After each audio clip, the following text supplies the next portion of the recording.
আসসালামু আলাইকুম। বিকেলে চায়ের সাথে মুখরোচক খাস্তা কিছু খেতে ইচ্ছে করলে মাত্র একটা ডিম দিয়ে বানিয়ে নিন দারুণ মজার এই নাস্তাটি।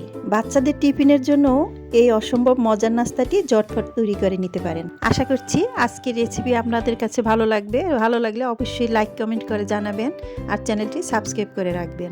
তার জন্য আমি একটা মিক্সচার বলে একটা ডিম নিয়েছি, সাথে দিয়ে দিচ্ছি হাফ কাপ চিনি, 1 টেবিল চামচ তেল, 1 চামচ ইস্ট দিয়ে দিচ্ছি, পরিমাণ মতো লবণ দিয়ে দিচ্ছি। এবার একটি কাঁটা চামচ দিয়ে আমি সব কিছু মিলিয়ে নিচ্ছি।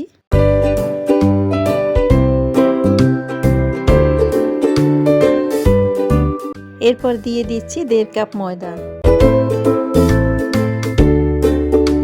এবার হাত দিয়ে মেখে একটা ডো তৈরি করে নিব। আমি এখানে অল্প অল্প করে পানি নিয়ে নিচ্ছি।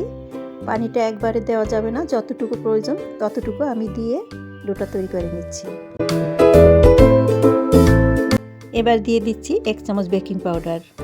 বেকিং পাউডারটা দিয়ে ভালোভাবে একটু মতে নিতে হবে। ভালোভাবে মতে এটাকে একটা ডো তৈরি করে নিচ্ছি।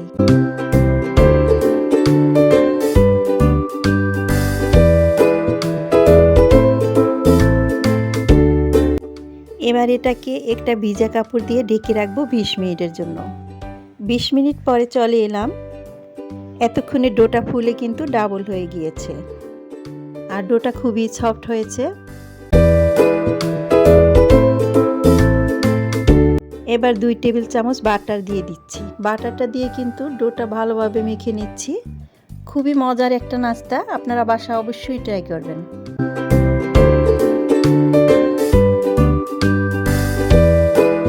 এখন একটু ময়দা দিয়ে রুটির মতো বেলে 4 কোণা একটা রুটি তৈরি করে নিয়েছি।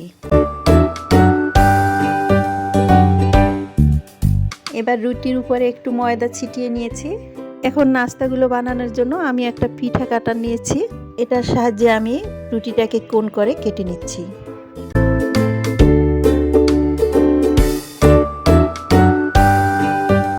অনেকগুলো কোণ কেটে নিয়েছি। এখন আমি একটি করে কোণ মুড়িয়ে নাস্তাগুলো বানিয়ে নিব।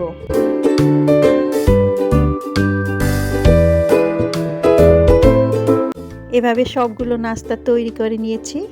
এবার নাস্তাগুলো ভাজার জন্য একটা ফ্রাই প্যানে পরিমাণ মতো তেল দিয়ে দিচ্ছি। তেলটা খুব বেশি গরম হওয়ার আগেই নাস্তাগুলো একটি করে দিয়ে দিচ্ছি। তেলটা কিন্তু বেশি গরম করা যাবে না, তাহলে নাস্তাগুলো পুড়ে যেতে পারে। তাছাড়া নাস্তাগুলোর ভিতরটা সুন্দর মতো সিদ্ধ হবে না। তাই তেলটা খুব বেশি গরম হওয়ার আগেই নাস্তাগুলো দিয়ে দিতে হবে।